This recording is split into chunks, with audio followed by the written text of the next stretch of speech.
The silver Honda Civic sat crooked on the shoulder of County Road 47, its driver's door hanging open like a mouth frozen mid-scream, interior light casting a pale glow into the November darkness.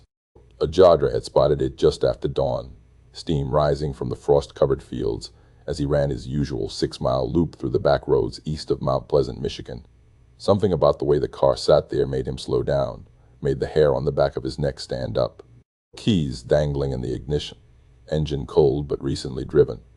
A purse on the passenger seat, contents spilled across the faded upholstery, a denim jacket draped over the headrest, and nobody anywhere in sight, not on the empty road stretching in both directions, not in the fields of harvested corn stubble, not in the thin strip of woods beyond the ditch. The jogger pulled out his cell phone with shaking hands and dialed 911, his breath coming in visible puffs in the cold air, knowing without being able to explain how he knew that whatever had happened here was very, very bad. Before we continue this story, take a second to hit subscribe and like this video. Cases like this take years of dedication to research and bring to light, and your support helps us tell the stories of those who can't speak for themselves. 21 years later, in March of 2024, Detective Mark Hendricks would stand in a suburban living room with an arrest warrant in his hand and finally have answers to questions that had haunted an entire community for more than 2 decades. The arrest would shock everyone who heard about it, would shatter assumptions about who people really are behind closed doors, would prove that some secrets can hide in plain sight for years, until science and persistence finally dragged them into the light. But on that cold November morning in 2003, all anyone knew was that a 20-year-old college student named Michelle Wintall had vanished without a trace, and the abandoned car on County Road 47 was the only clue to what might have happened to her. Michelle had been the kind of girl people noticed not because she was loud or flashy, but because she radiated warmth in a way that made everyone around her feel like they mattered. She was a junior at Central Michigan University, studying elementary education with a minor in art, dreaming of becoming a second-grade teacher because she loved that age when kids still thought learning was magical and hadn't yet learned to be self-conscious about raising their hands. She had dark blonde hair that she usually wore in a ponytail, green eyes that crinkled when she smiled, a laugh that was genuinely infectious. Her roommate Sarah would later tell police that Michelle was the kind of person who remembered your coffee order and brought you soup when you were sick and stayed up late helping you study even when she had her own exam the next day. She'd grown up in Mount Pleasant, the daughter of Tom and Susan Wintall, their second child and only daughter. Tom worked as a supervisor at the Dow chemical plant 40 minutes away in Midland, reliable and steady, the kind of dad who coached Little League and helped with science fair projects and taught his kids to change their own oil. Susan was a nurse at the local hospital, working the day shift so she could be home for dinner, known for her efficiency and her kindness in equal measure. Michelle's older brother Brian was 23, just starting his career as a state trooper, protective of his little sister in that way older brothers are, always giving her grief about her boyfriends while simultaneously making sure they treated her right. The Wintalls were solidly middle class, lived in a 3-bedroom ranch on the east side of town, with a yard that Tom kept meticulously mowed and a kitchen where Susan baked chocolate chip cookies every Sunday afternoon. They went to Sacred Heart Catholic Church, took family vacations to Lake Michigan every summer, ate dinner together most nights around a table where conversation flowed easily. Michelle had been homecoming queen her senior year of high school, not because she campaigned for it, but because, genuinely, everyone liked her. She volunteered at the Children's Hospital reading books to kids stuck in beds. She worked part-time at Rosie's Diner on Main Street, saving money for student loans, always picking up extra shifts when coworkers needed coverage. She'd been dating Jake Morrison since their sophomore year of high school, one of those steady small-town relationships that everyone assumed would end in marriage and kids and a house a few streets over from where they'd both grown up. Jake was a year older, working construction after deciding college wasn't for him, but they'd stayed together even with Michelle at Central Michigan. He drove up to campus most weekends, and she came home when she could. They talked about getting engaged after she graduated, about Jake maybe starting his own contracting business, about the life they'd built together.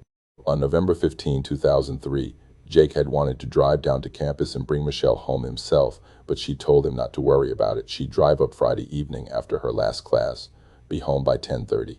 He'd never forgive himself for not insisting. That Friday had been ordinary in every way that would later feel unbearable. Michelle had gone to her morning classes, British literature and child psychology, taken notes in her careful handwriting with the colored pen she used to organize her thoughts. She'd met Sarah and their friend Amy for lunch at the student union, splitting a pizza and complaining about an upcoming paper on developmental milestones. She worked a 3-hour shift at the campus bookstore where she had another part-time job, restocking shelves and helping students find overpriced textbooks. Around 6, she grabbed dinner at the dining hall, then headed to the library to study for a few hours before making the drive home. Security footage would later show Michelle leaving the library at 9:03 p.m., backpack over one shoulder, coffee cup in hand, looking relaxed and unhurried. She'd waved to someone off camera, probably a classmate. She walked across the parking lot to where her silver 1998 Honda Civic was parked under a light pole, got in, and driven away. That footage would be analyzed frame by investigators desperately searching for any detail that might explain what happened next. They found nothing. Michelle looked completely normal, not worried or afraid or like she had any sense that she was about to vanish from her own life. The drive from Central Michigan University to Mount Pleasant was only 18 miles, mostly along Highway 27, a straight shot that should have taken 25 minutes. Michelle had made the drive hundreds of times, knew every curve and intersection. She called her mom at 9:15 from her cell phone, a quick check-in to say she was on her way, would be home soon. Susan had reminded her to drive carefully, told her there was leftover lasagna in the fridge, said she loved her. Michelle had said, "I love you too," and those would be the last words Susan Wintall would ever hear her daughter speak. By 11 o'clock, Susan was worried. She tried Michelle's cell phone 3 times and it went straight to voicemail. That wasn't like Michelle, who was usually religious about charging her phone and calling if she was going to be late. By 11:30, Susan had called Jake, asking if he'd heard from Michelle if maybe she'd stop by his place first. Jake said no, said he tried calling her too, said he was getting in his truck right now to drive the route she would have taken. By midnight, Tom had called the Isabella County Sheriff's Department to report his daughter missing, and a deputy had gently explained that an adult being a few hours late didn't constitute an emergency, that Michelle had probably stopped to see a friend or had car trouble, that she'd most likely shish up with a reasonable explanation. But Michelle didn't show up. Jake drove Highway 27 twice, seeing nothing, his hands gripping the steering wheel so tight his knuckles went white. Tom and Susan sat in their living room as the hours crawled past, jumping every time a car drove down their street, calling Michelle's cell phone over and over just to hear her voice on the outgoing message. Brian, who had just finished his shift as a state trooper, started calling his contacts in law enforcement, pulling strings to get people to take this seriously, to start looking for his sister now instead of waiting the standard 24 hours. The jogger found Michelle's car at 6:47 a.m. on Saturday, November 16. The location made no sense. County Road 47 was a rural 2-lane road that ran parallel to Highway 27 but several miles east, cutting through farmland and scattered woods. It wasn't on Michelle's route home. There was no reason for her to have been on that road unless she'd gotten lost, which seemed unlikely for someone who'd lived in the area her entire life, or unless she'd turned off the highway deliberately, or unless someone had forced her to turn. The car had been processed with the kind of meticulous attention that major crimes demand. Michelle's purse was there with her wallet inside, $73 in cash, her driver's license, her Central Michigan student ID with a photo where she was smiling with her whole face. Her cell phone was on the floor of the passenger side, battery dead. Her backpack was in the back seat, textbooks and notebooks and the colored pen she loved. Her jacket was there. Her keys were in the ignition, though the engine was off. The car was unlocked. There was a partial cup of coffee in the cup holder, the same cup she'd been carrying in the security footage from the library. What there wasn't was any sign of struggle.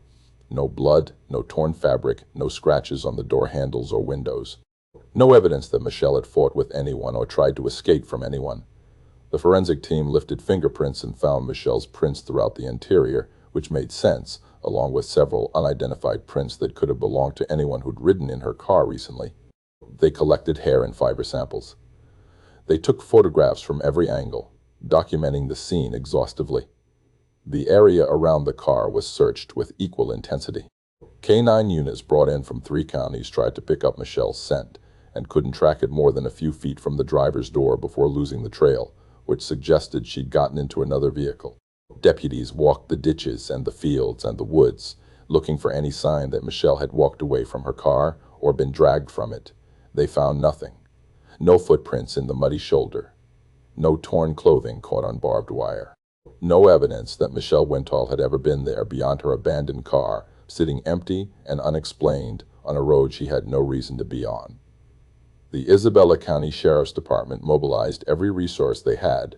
This was a missing college student, a beloved local girl, and every instinct they had said this was an abduction. Detective Mark Hendricks, 34 years old and relatively new to the department's investigative division, caught the case along with his partner, Detective Lisa Crawford.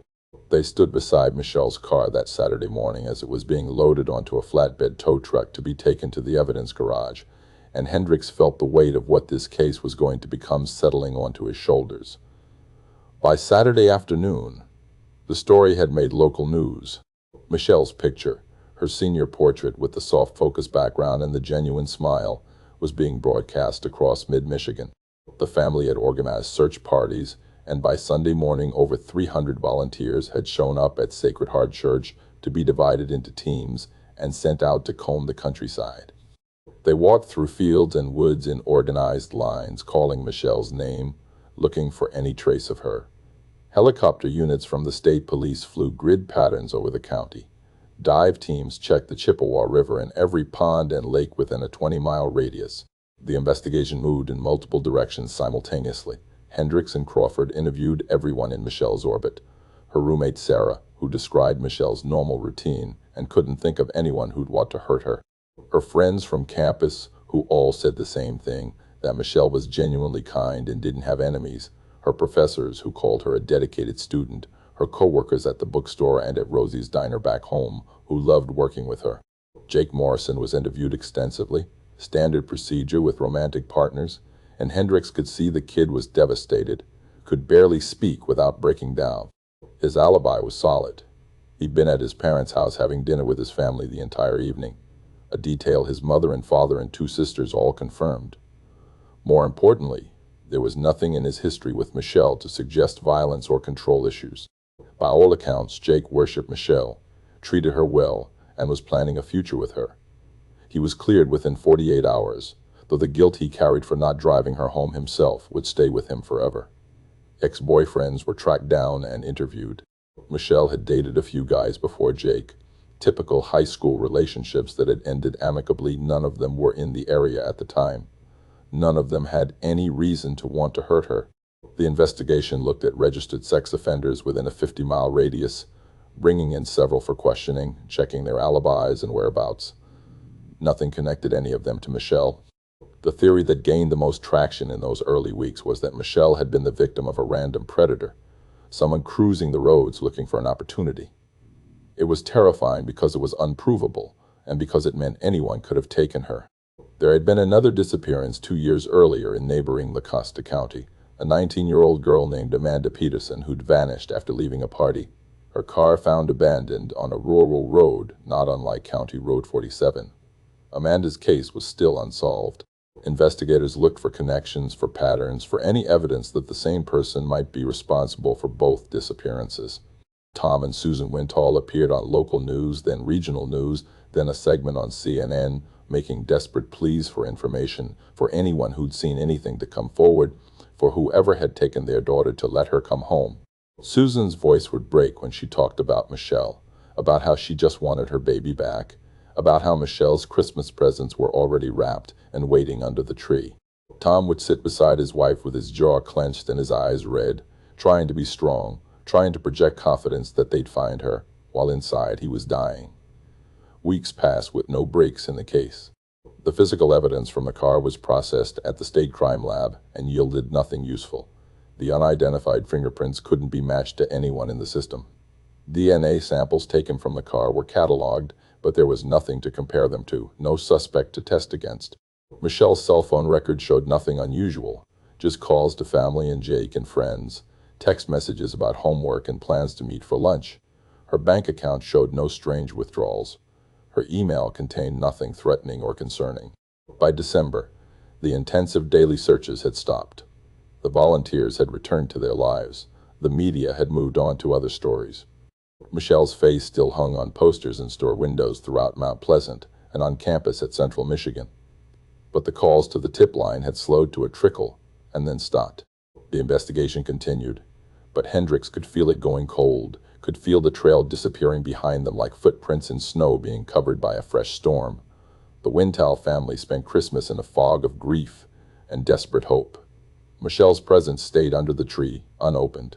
Her bedroom stayed exactly as she'd left it, her childhood stuffed animals on the bed, her high school track medals hanging on the wall. Susan couldn't bring herself to wash the coffee cup Michelle had left in the sink before heading back to campus that last time. It sat on the kitchen counter for months, a relic of normalcy from before their lives shattered.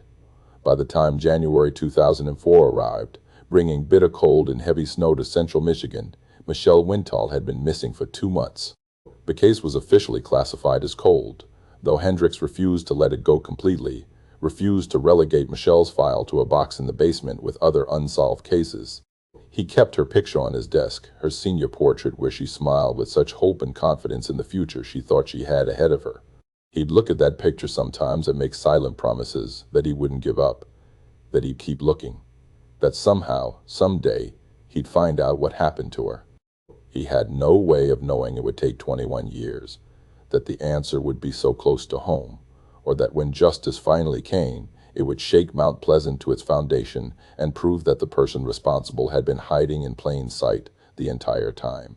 The first year without Michelle was the hardest, though Susan Wintall would later realize that every year after was equally hard in different ways, that grief doesn't diminish with time so much as it changes shape, becoming something you learn to carry instead of something that carries you. The holidays in 2004 arrived with the cruel inevitability of seasons that don't care about human suffering, and the Wintall house felt like a museum dedicated to a girl who existed somewhere between missing and dead, present and gone. Michelle's bedroom remained untouched, her textbooks from that last semester still stacked on her desk, her homecoming queen crown gathering dust on the shelf. Susan would stand in the doorway sometimes, unable to cross the threshold, just staring at the physical evidence that her daughter had existed, had been real, had lived in this room and dreamed about her future.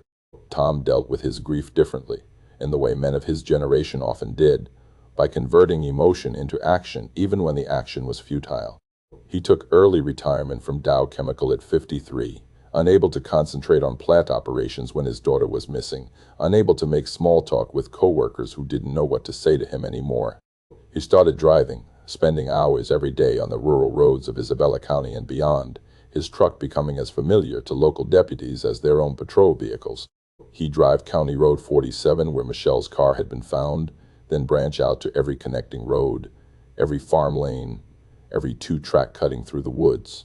He was looking for something, anything, a piece of clothing, a disturbed patch of earth, some sign that would tell him where his daughter was.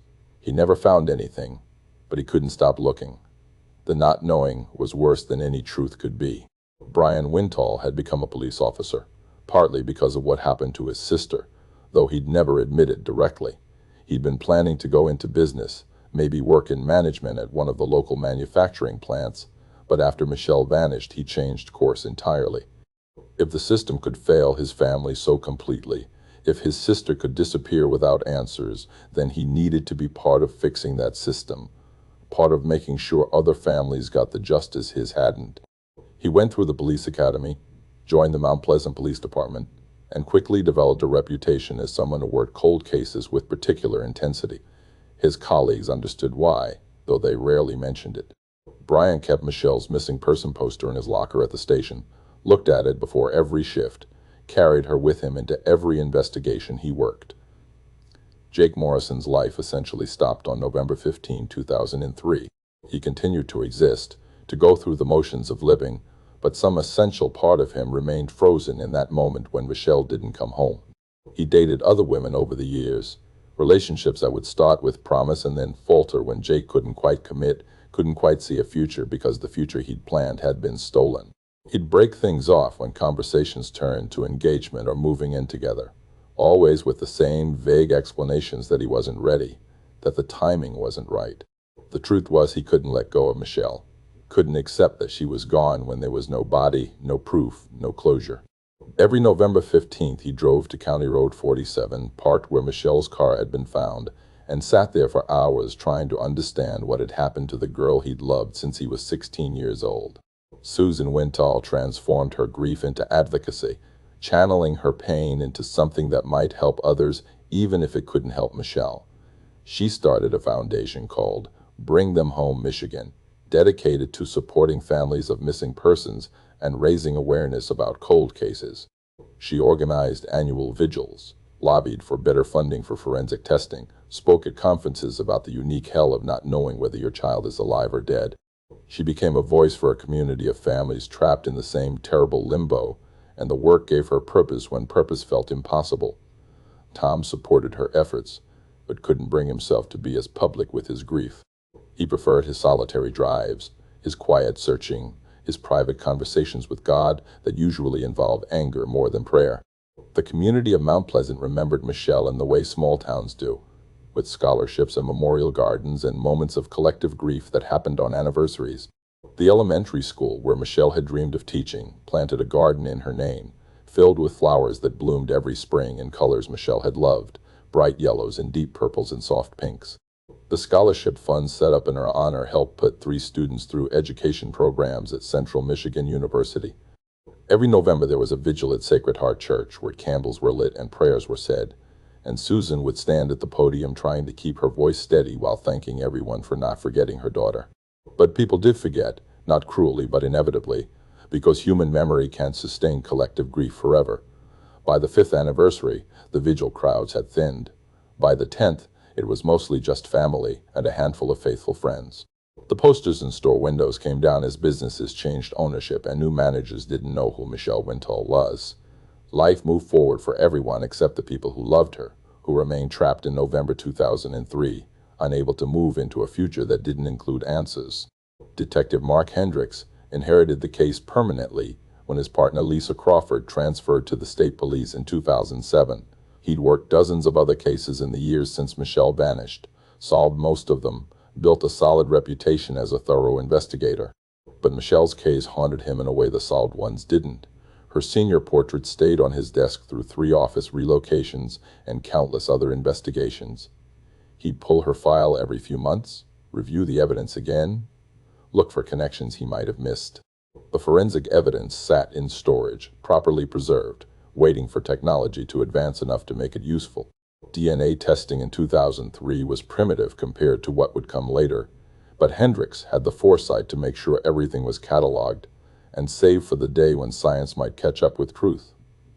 There were false leads over the years, the kind that gave hope and then crushed it. In 2006, a woman in Ohio called police saying she'd seen someone matching Michelle's description working at a grocery store in Cleveland. Hendricks drove 4 hours to check it out personally, found a woman who did look somewhat like Michelle, approached her carefully with hope burning in his chest, and discovered she was a 28-year-old mother of 2 who'd lived in Cleveland her entire life.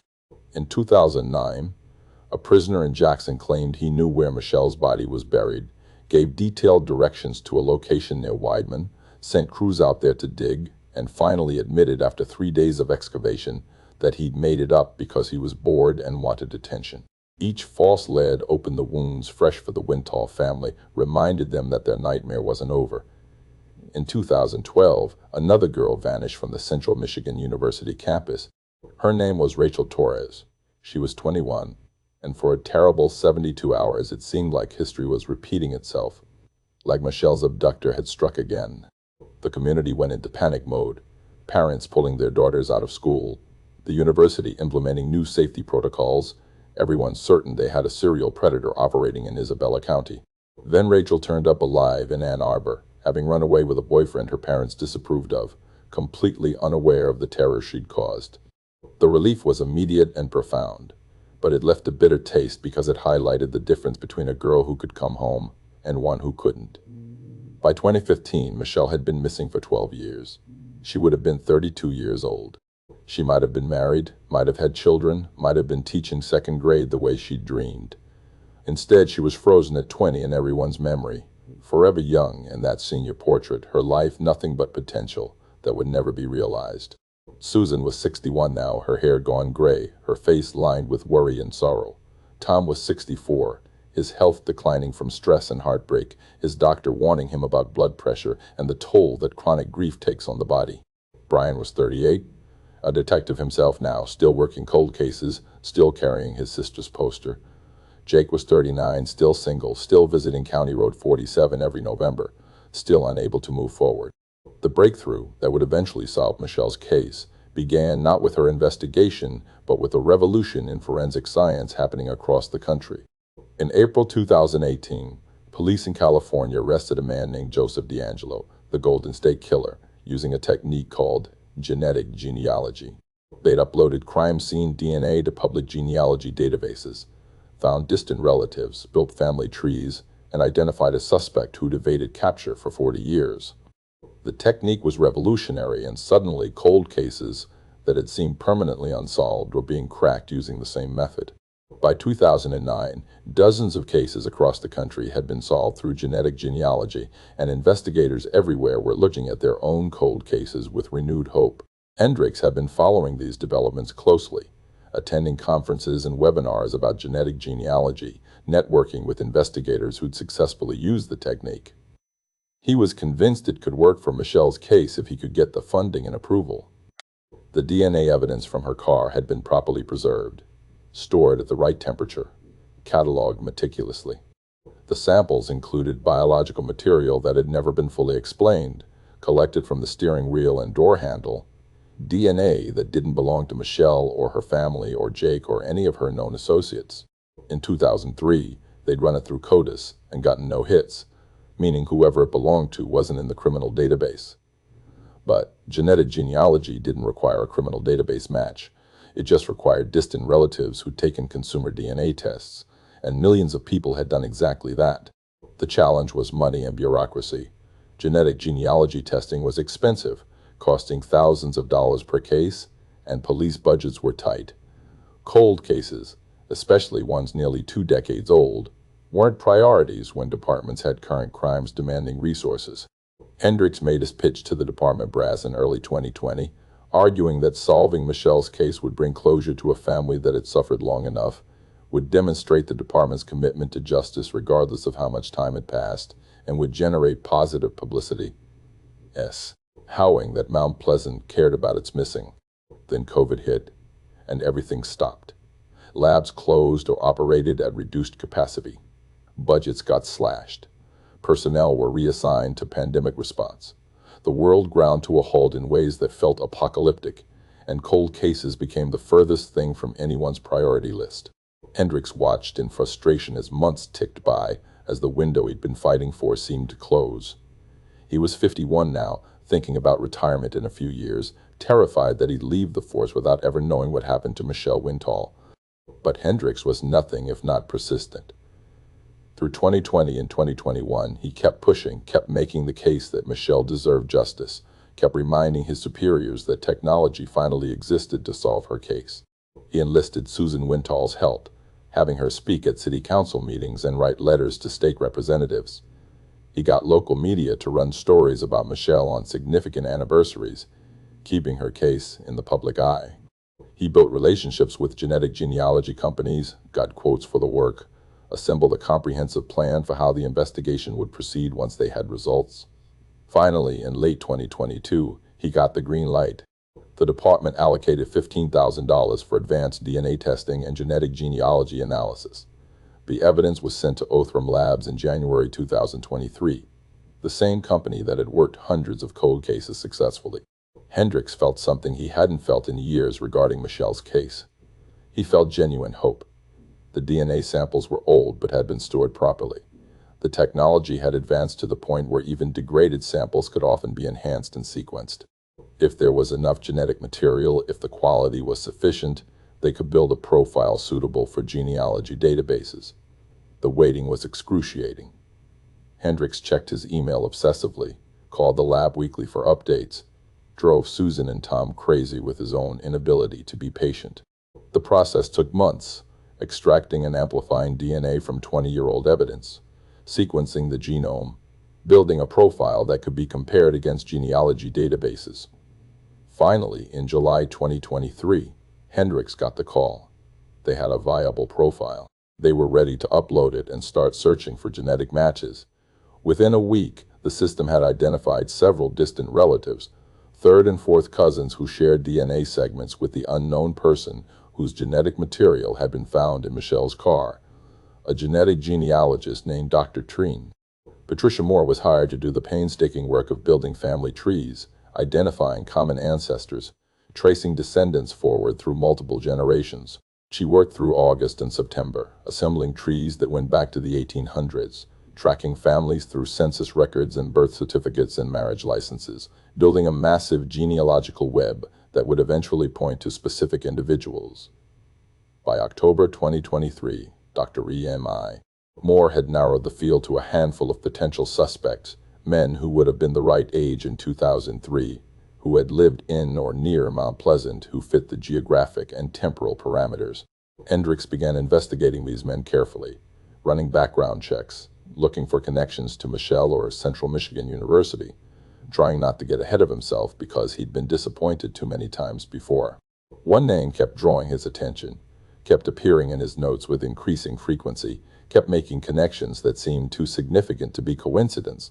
Someone who'd been in Mount Pleasant in 2003, someone whose family tree matched the genetic genealogy results perfectly, someone who, on paper, looked like an upstanding citizen, but who fit the profile in ways that made Hendricks's investigative instincts fire.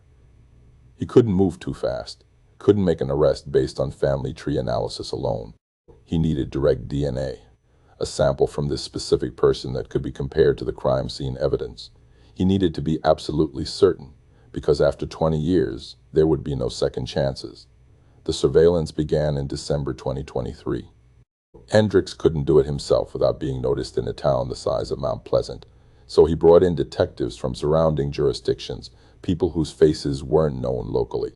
They followed the suspect, documented his movements, waited for him to discard something in public that would yield DNA.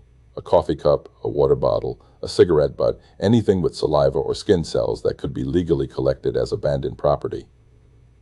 The break came on February 12, 2024. The suspect ate lunch at a local restaurant, left half a sandwich and a can of soda on his table when he paid and left. The surveillance team waited until the busboy had cleared the table and dumped everything in the trash, then retrieved the soda can, bagging it carefully, maintaining chain of custody, rushing it to the state crime lab with urgent priority. Hendricks felt like he couldn't breathe while waiting for results. Felt like his entire career, Michelle's entire case, 20 years of grief for the Wintall family, all of it came down to whether the DNA on that soda can would match the DNA from Michelle's car. The call came on March 3, 2024.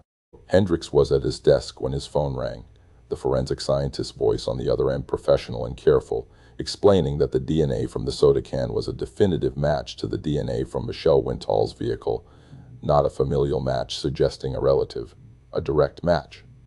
After 20 years and 4 months, they knew who had taken Michelle Wintall. They knew who was responsible for 2 decades of grief and searching and unanswered questions. And what they knew would shock everyone. The name on the forensic report was one that Detective Mark Hendricks recognized immediately, and for a moment he just stared at it, his brain refusing to process what his eyes were seeing. Robert Chen, 56 years old, married, father of 2, respected high school science teacher at Mount Pleasant High School for the past 28 years. The same Robert Chen who'd taught chemistry to hundreds of students, who'd sponsored the science club, who'd won Teacher of the Year twice, who parents trusted with their children every single day. The same Robert Chen who'd been interviewed during the original investigation in 2003 because Michelle had taken his chemistry class during her junior year of high school 3 years earlier, who'd been briefly questioned and quickly cleared because he had an alibi for that Friday night and no APAR. And connection to Michelle beyond being one of dozens of teachers she'd had over 4 years. Hendricks felt his stomach turn over as he read through Chen's background again, this time knowing what he hadn't known before, seeing details that had seemed innocent in 2003, but now felt sinister. Chen had been 35 in November 2003, married to his wife Linda for 8 years, father to a 6-year-old daughter and a 3-year-old son. He taught at Mount Pleasant High School since 1995, was known as demanding but fair, the kind of teacher who pushed students to excel and wrote glowing college recommendation letters for his favorites. He lived 3 miles from the high school, in a modest colonial on a tree-lined street, drove a blue Toyota Camry, attended Grace Lutheran Church sporadically, volunteered occasionally at the food bank. He was, by every external measure, exactly the kind of person who made a community function, who contributed to society, who seemed incapable of the kind of violence that had stolen Michelle Wintall from her family. But the DNA didn't lie. Chen's genetic material had been on Michelle's steering wheel and door handle, in places that suggested he'd been in her car, that he'd touched surfaces she'd touched, that he'd been present in that vehicle sometime around when she vanished. There was no innocent explanation for why a high school teacher's DNA would be in the car of a former student 3 years after she'd left his classroom, no reason for him to have been in that Honda Civic on County Road 47 on November 15, 2003. Hendricks spent the next 3 days building an airtight case, working with Assistant District Attorney Jennifer Walsh to ensure every piece of evidence would hold up in court. They reviewed Chen's original alibi from 2003, the statement he'd given that he'd been home with his family that Friday evening, grading papers and watching television. His wife Linda had confirmed it at the time, but alibi statements from spouses were notoriously unreliable, wives covering for husbands either knowingly or because they couldn't imagine their partner capable of violence. 20 years later, that alibi would be nearly impossible to verify or disprove. But it also didn't matter because the DNA evidence was irrefutable. They pulled Chen's employment records, his personnel file from the school district, looking for any red flags that might have been missed. There was nothing obvious, no complaints from students, no disciplinary actions, no concerning behavior documented. But Hendricks knew that predators who operated successfully for years were often skilled at maintaining public faces that hid their true nature. He started reaching out quietly to former students, asking careful questions about Chen's behavior, whether anyone had ever felt uncomfortable, whether there had been inappropriate attention or boundary violations.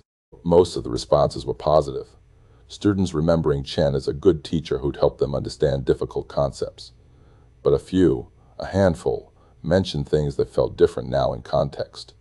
The way Chen had seemed to pay extra attention to certain female students, the way he'd sometimes given them rides home after late study sessions, the way he'd been a little too interested in their personal lives, their relationships, their plans after high school. One former student, now 38 and living in Grand Rapids, told Hendricks something that made his blood run cold. She'd been in Chen's AP chemistry class in 2001, 2 years before Michelle vanished, and Chen had offered to tutor her privately to help her prepare for the AP exam. The tutoring sessions had been at the school initially, but then Chen had suggested they meet at a coffee shop because it was more relaxed. Then he'd offered to pick her up since the coffee shop was on his way. She felt uncomfortable with how personal the conversations had gotten, how Chen had asked about her boyfriend, had seemed to want to know details about her relationship that felt inappropriate coming from a teacher. She'd stopped the tutoring sessions and taken her chances with the AP exam on her own. Nothing overtly criminal had happened, but looking back now, she realized Chen had been testing boundaries, grooming her in subtle ways, and she trusted her instincts enough to extract herself before anything worse occurred. Hendricks wondered how many other students there had been over the years, how many girls Chen had targeted or groomed or made uncomfortable in ways they couldn't quite articulate. He wondered if Michelle had been specifically targeted, or if she'd been an opportunity that presented itself. He wondered what had happened that November night, how Chen had gotten Michelle to pull over on County Road 47, what he'd said or done that made her stop her car and led him near enough to take her. The arrest warrant was prepared with meticulous detail, laying out the DNA evidence, the genetic genealogy investigation, the direct match between Chen's abandoned DNA and the crime scene evidence. Judge Thomas Morrison signed it on March 8, 2024, and Hendricks assembled his team for the arrest that would happen 3 days later, giving them time to plan every detail, to anticipate every possible scenario. They'd execute the warrant at Chen's home early morning before he left for school, minimize the chance of a scene in front of students or colleagues, take him into custody as quietly as possible, given the explosive nature of what they were about to do. But first, Hendricks had to tell the Wintall family. He drove to their house on March 9th, a Saturday morning, and sat in their living room that still felt like a shrine to Michelle, her high school graduation photo on the mantel, her homecoming crown in a display case, her presence everywhere even 20 years after she'd vanished. Susan and Tom sat on the couch holding hands, Brian standing behind them, all three of them looking at Hendricks with expressions that mixed hope and dread, because phone calls from detectives after 20 years could only mean one of two things: that Michelle had been found alive, or that they final. Y knew what had happened to her. Hendricks told them carefully, watching their faces as he explained about the genetic genealogy breakthrough, about the DNA match, about Robert Chen. He watched Susan's face go white, watched her hand fly to her mouth, watched her shake her head in disbelief because she knew that name. Michelle had talked about Mr. Chen, had mentioned how hard his chemistry class was, had studied for his tests at the kitchen table. Tom's jaw clenched tight, his hands balling into fists, 20 years of grief converting instantly to rage. Ryan stayed silent, but his cop face couldn't quite hide the shock, the betrayal of knowing that a teacher, someone trusted with children, someone who'd been questioned and cleared, had been responsible all along. Susan asked the question Hendricks had been dreading. Where was Michelle? Where was her daughter's body? And Hendricks had to tell her the truth, that they didn't know yet, that Chen hadn't been arrested yet, that finding Michelle's remains would likely depend on whether Chen confessed or provided information. The hope that had flared in Susan's eyes died, replaced by the terrible familiar reality that even with answers, even with justice, Michelle was still gone and might never be recovered. The arrest happened on March 11, 2024, at 6:15 in the morning. Hendricks led a team of 6 officers to Chen's house, the sand colonial where he'd lived for 26 years, where he'd raised his children, where he'd maintained the facade of a normal life while carrying the knowledge of what he'd done to Michelle Wintall. Lights were on inside, the family awake and preparing for Monday morning routines. Hendricks knocked on the door, his heart pounding, his hand near his weapon, though he didn't expect Chen to be violent, not after 20 years of successfully hiding. Robert Chen answered the door in khaki pants and a button-down shirt, dressed for school, coffee mug in hand, reading glasses perched on his nose. For a moment he looked confused, seeing police on his doorstep, and then Hendricks watched recognition dawn, watched Chen's face do something complicated, a flicker of fear and resignation and calculation passing across his features in less than a second. Hendricks identified himself, stated that Chen was under arrest for the murder of Michelle Wintall, began reading his Miranda rights while other officers moved past him into the house to ensure no one else was present who might interfere. Chen didn't resist. He set his coffee mug down carefully on the entry table, held out his wrists for the handcuffs, and said nothing. Behind him, his wife Linda appeared in the hallway, now 54 years old, her face a mask of confusion turning to horror as she registered what was happening. She asked what this was about, what Michelle Wintall meant, why police were arresting her husband. Hendricks kept his focus on Chen, maintaining custody, walking him toward the patrol car while other officers stayed to explain the situation to Linda and to search the house under the authority of the arrest warrant. The processing at the Isabella County Jail was routine, but felt momentous. Chen was photographed and fingerprinted, his DNA officially collected for the record, his belongings cataloged. He invoked his right to an attorney and refused to make any statements, sitting in the interrogation room with his hands folded and his expression carefully blank, giving nothing away. Hendricks sat across from him for an hour, trying different approaches, appealing to conscience, suggesting that telling them where Michelle was would bring closure to her family, offering no deals but implying that cooperation might matter. Chen said nothing, stared at the wall, and waited for his lawyer. The news broke that afternoon and exploded across Michigan and then nationally.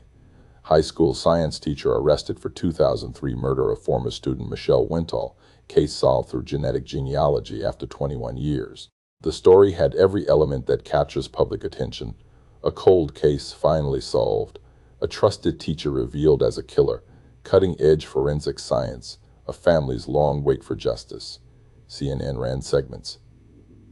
The Today Show interviewed Susan Wintall. Reddit threads went wild with people who'd known Chen, students who'd been in his classes, colleagues who'd worked alongside him, all of them shocked and struggling to reconcile the man they knew with what he'd been arrested for. Mount Pleasant High School went into crisis mode. Chen was immediately placed on unpaid leave pending the outcome of the criminal case. Counselors were brought in to help students process the news, particularly those who'd had Chen as a teacher and now felt betrayed and unsafe. Parents demanded answers about how someone like this could have been teaching their children for nearly 3 decades. The school district released statements expressing shock and cooperation with the investigation. but the damage to trust was profound and would take years to repair. Chen's preliminary examination happened on March 25, where Judge Morrison heard evidence and bound him over for trial. The DNA evidence was presented, forensic experts explaining how genetic genealogy worked, how Chen's DNA had been definitively matched to evidence from Michelle's vehicle. Chen's attorney, a seasoned defense lawyer named Marcus Webb, who'd taken the case despite its apparent impossibility, argued that DNA in a car didn't prove murder, that there could be innocent explanations for how Chen's genetic material got there. But even he seemed to know how weak that argument was, and Judge Morrison had no hesitation binding Chen over on charges of first-degree murder and kidnapping. The breakthrough in finding Michelle came from an unexpected source. Linda Chen, confronted with irrefutable evidence that her husband had killed a 20-year-old girl, filed for divorce and agreed to cooperate with investigators. She'd spent 21 years believing Robert was exactly who he appeared to be, a devoted father and decent man, and the betrayal of learning the truth shattered her completely. She told Hendricks that there was a property that had been in Robert's family, 40 acres of woodland in northern Isabella County near Weidman, inherited from his father who died in 1999. Robert had kept it even though they'd never used it, had visited it occasionally over the years, supposedly to maintain the property lines and keep an eye on things. Linda had been there once, years ago, found it unremarkable, woods and a small hunting cabin that was barely more than a shack. Hendricks got a search warrant for the property within 24 hours.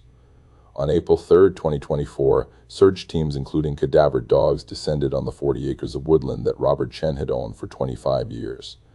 The dogs alerted in a clearing about a quarter-mile from the old cabin, near a depression in the earth that was overgrown with vegetation but slightly lower than the surrounding ground.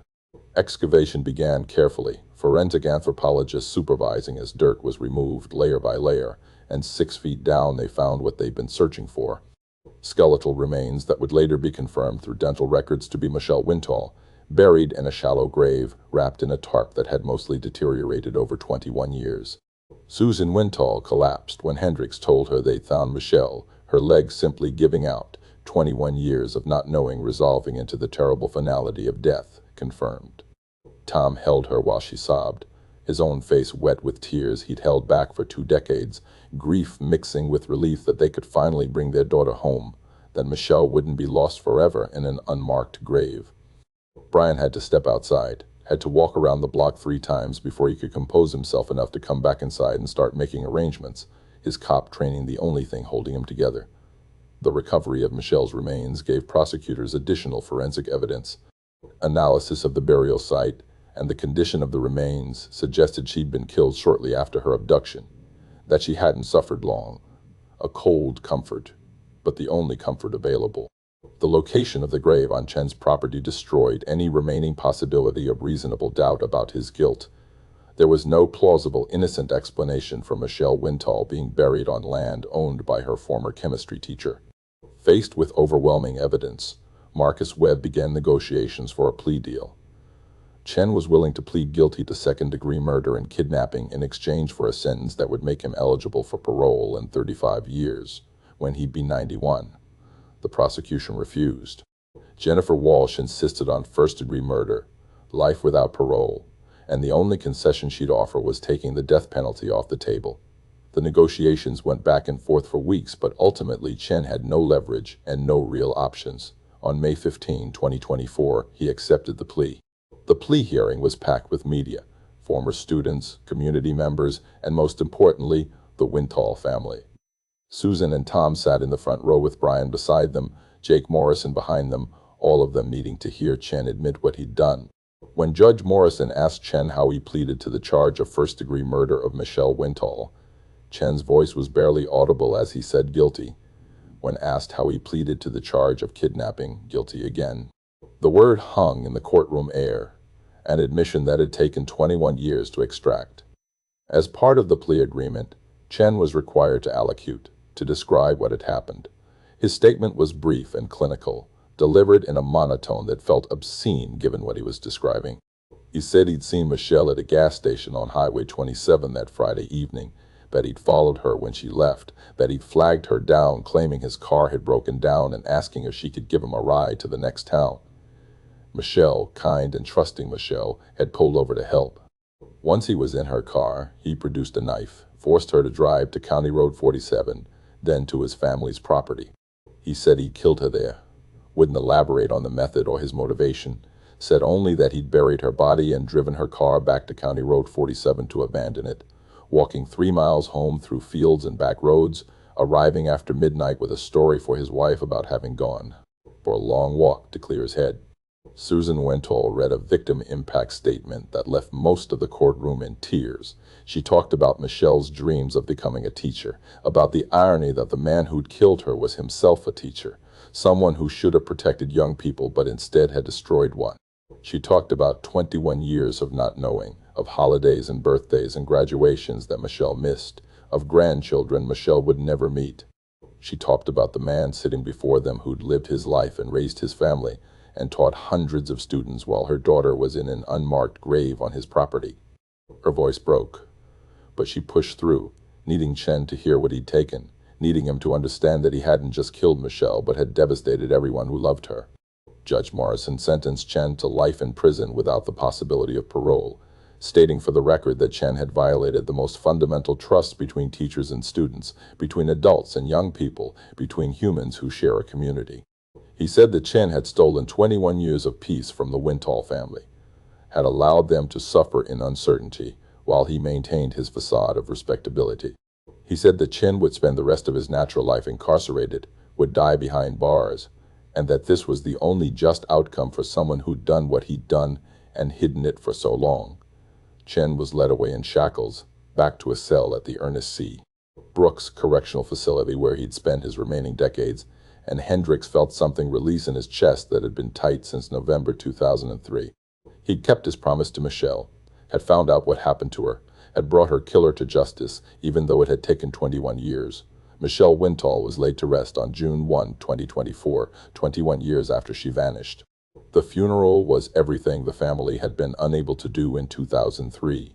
A proper goodbye with her body present, closure that had seemed impossible for so long. Hundreds attended, former classmates now in their 40s, teachers who remembered her, students from the elementary school that bore her memorial garden, people who'd never met Michelle but had followed her case for years and wanted to pay respects. Susan and Tom stood by the grave as Michelle's casket was lowered into the earth beside the plot they purchased for themselves decades ago, and finally, they could stop searching. Michelle was home. The genetic genealogy breakthrough that had solved Michelle's case opened doors for other cold cases across Michigan. Hendricks worked with prosecutors to identify other unsolved murders where DNA evidence existed, where the same technology that had caught Robert Chen might catch other killers who'd evaded justice for decades. He retired from the Mount Pleasant Police Department in October 2024, his career ending with the case that had defined it finally resolved, but he stayed active as a consultant on cold cases, unable to fully walk away from work that mattered so much. Susan Wintall continued her advocacy work with Bring Them Home Michigan, but now she could speak not just about the pain of not knowing, but about the hope that advances in forensic science offered to families still waiting for answers. She became a voice for genetic genealogy, for proper evidence preservation, for never giving up on cold cases no matter how much time had passed. Tom finally stopped his daily drives through Isabella County, no longer searching because there was nothing left to search for, trying to find peace in knowing the truth even though the truth was brutal. Brian kept Michelle's poster in his locker at the police station, but now it had a different meaning, not a reminder of failure, but a symbol of persistence, of justice delayed, but not denied. Jake Morrison could finally grieve properly, could finally accept that Michelle was gone, and allow himself to think about a future without her shadow over everything he did.